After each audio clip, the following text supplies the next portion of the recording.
سب کی تلاشی لے لی، سب کا مال لوٹ لیا۔ غوث اعظم نوجوان بچہ 18 سال کا ایک کونے میں کھڑا ہے۔ کسی نے پوچھا کہ بھائی بچے تیرے پاس بھی پوچھا، اس نے کہا ہاں میرے پاس 40 دینار ہیں، اچھے امی نے سین کے دیتے تھے۔ ڈاکو ششتر رہ گئے، اس کو پکڑ کر اپنے سردار کے پاس لے گئے کہ یہ بچہ، اس کا ہم نے تلاشی لی، اس کا مال ہم نہیں پکڑ سکتے تھے، اس نے باوجود اس نے بتایا۔ تو ڈاکوؤں کے سردار نے کہا کیا بات ہے؟ انہوں نے کہا آپ نے فرمایا کہ میں نے اپنی ماں سے وعدہ کیا تھا کہ زندگی میں کبھی جھوٹ نہیں بولوں گا۔ اب آپ کے اس کردار کا اس رہزنوں کے قافلے پہ کیا اثر ہوا، ڈاکوؤں کے اس قافلے پہ کیا اثر ہوا؟ کہ بات بھی تو غوث اعظم کی زبان سے نکلی ہوئی تھی نا، بات بھی تو اس زبان سے نکلی ہوئی تھی جو ہر وقت خدا کے ذکر سے تر رہتی ہے۔ جب آپ نے کہا کہ میں نے اپنی ماں سے وعدہ کیا ہے کہ زندگی میں جھوٹ نہیں بولوں گا، تو اس ڈاکوؤں کے سردار نے کہا میں کتنا بدقسمت ہوں کہ یہ اپنی ماں سے کیا ہوا وعدہ نہیں توڑ رہا ہے، میں خدا سے کیا ہوا وعدہ توڑ رہا ہوں۔ اسی وقت طائب ہو گئے، اور اہل سیر نے لکھا کہ اس قافلے میں موجود جتنے ڈاکو تھے وہ پہلا قافلہ تھا کہ سرکار غوث اعظم کے ہاتھ پر ابھی آپ پڑھنے کے لیے جا رہے ہیں، ابھی آپ کی ولایت کا کوئی اعلان نہیں ہوا، ابھی طالب علمی زندگی کے اوپر جا رہے ہیں، لیکن آپ کے کردار نے ایک قافلے کے ڈاکوؤں کے قافلے کو جو ہے وہ توبہ کر کے راہ ہدایت کو پر لے آئے۔ آپ نے فرمایا سچائی کو شعار بناؤ، سچائی پر قائم رہو، سچائی پر جیو اور سچائی پر مرو گے۔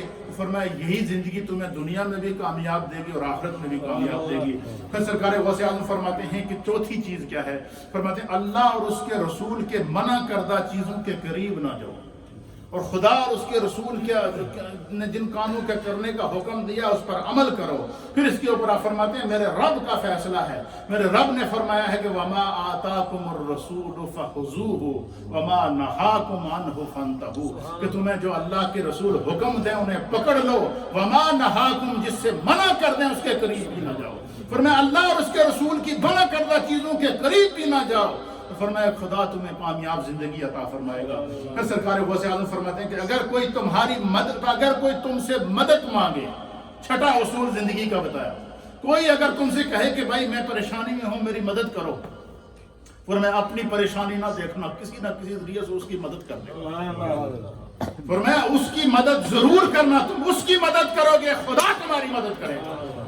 یہ وہ اصول زندگی ہیں جو سرکار غوث اعظم نے ہم نے تو صرف 11ویں کے چاول کھائے ہیں نا، غوث اعظم کی تعلیمات ہم نے پڑھی ہی نہیں ہیں نہ سنی ہے، ان کے اوپر غور کرنے سے انسانیت کی اصلاح ہوتی ہے۔ اور پھر فرماتے ہیں ساتویں چیز کیا ہے؟ فرمایا کہ دنیا میں کسی منصب عہدے کا پیچھا نہیں کرنا، یہ لالچ نہیں کرنا کہ خدا میں بادشاہ بنا دے، خدا میں صدر بنا دے، منصب اور عہدے کی لالچ نہیں کرنا، اس کے پیچھے نہیں پڑنا۔ فرمایا خدا تمہارے کردار کے مطابق، تمہارے اخلاق کے مطابق، تمہاری گفتار کے مطابق تمہیں وہ عزتیں عطا فرمائے گا جو دنیا میں نہ کسی بادشاہ کو ملی ہوں گی، نہ کسی وزیر کو ملی ہوں گی، نہ کسی مشیر کو ملی ہوں گی۔ یہ ہے تعلیمات غوث اعظم رضی اللہ تعالیٰ عنہ۔ پھر آپ فرماتے ہیں کہ 8ویں چیز کیا ہے؟ فرماتے ہیں کہ ہر حالت میں اپنے دل، اپنی روح اور اپنی زبان کو خدا کے ذکر سے تر رکھو، ہر حالت میں خدا کے ذکر سے اپنے آپ کو تر رکھو۔ اور 9ویں چیز کیا ہے؟ آپ فرماتے ہیں کہ اے انسان اگر تو کامیابی چاہتا ہے، تم دنیا میں عزت چاہتا ہے اور آخرت میں عزت چاہتا ہے، اللہ اور اس کے رسول کی اطاعت اختیار کرو، اللہ اور اس کے رسول کی فرما برداری اختیار کرو، رسول اللہ کی سنت کو اپنا لو، رسول اللہ کی سیرت کو اپنا لو۔ خدا تمہاری زندگی کی بھی حفاظت کرے گا، آخرت کی بھی حفاظت کرے گا۔ یہ عارضی زندگی ہے، یہ ادھر رہ جائے گی، لیکن تمہاری نیکیاں تمہاری اخروی زندگی کا سامان ہے۔ پھر آپ فرماتے ہیں کہ یہ جو دنیاوی زندگی ہے یہ تمہارے لیے ٹیسٹ ہے، یہ دنیاوی ٹیسٹ اچھا پاس کی تب آخرت میں بھی کامیابی ملے۔ فرمایا دنیاوی زندگی اللہ کی طرف سے عارضی یہ کوسچن پیپر ہے، اس میں تم نے کوسچن پیپر میں نیکی کرنی ہے، گناہ سے بچنا ہے، کوسچن پیپر میں غیبت سے بچنا ہے، کوسچن پیپر میں برائی سے بچنا ہے، کوسچن پیپر میں اپنی فکر کرنی ہے۔ فرمایا جب تو اپنی فکر کرے گا خدا تیری فکر کرے گا، تو اپنے لیے سوچے گا کہ میں خدا کے دین پر کس طرح عمل کروں، خدا تیرے لیے راہیں کھولے گا، تیرے لیے رزق کے فرما۔ اور پھر فرماتے ہیں کہ 11ویں چیز یہ ہے، حضرت غوث اعظم کہتے ہیں کہ ہمیشہ کوشش کرو کہ خدا تمہیں رزق حلال عطا کرے، اور میں جتنی کوشش تم حرام رزق کے لیے کرتے ہو اتنی حلال کے لیے کرو، بے شک تھوڑا ہوگا خدا اس میں برکت پیدا کرے گا۔ اور اس طرح بہت سارے اصول ہیں جو سرکار غوث اعظم نے دیے ہیں، انشاءاللہ تعلیمات غوث اعظم کا سلسلہ جاری ہے۔ اللہ ہمیں سمجھنے کی توفیق دے۔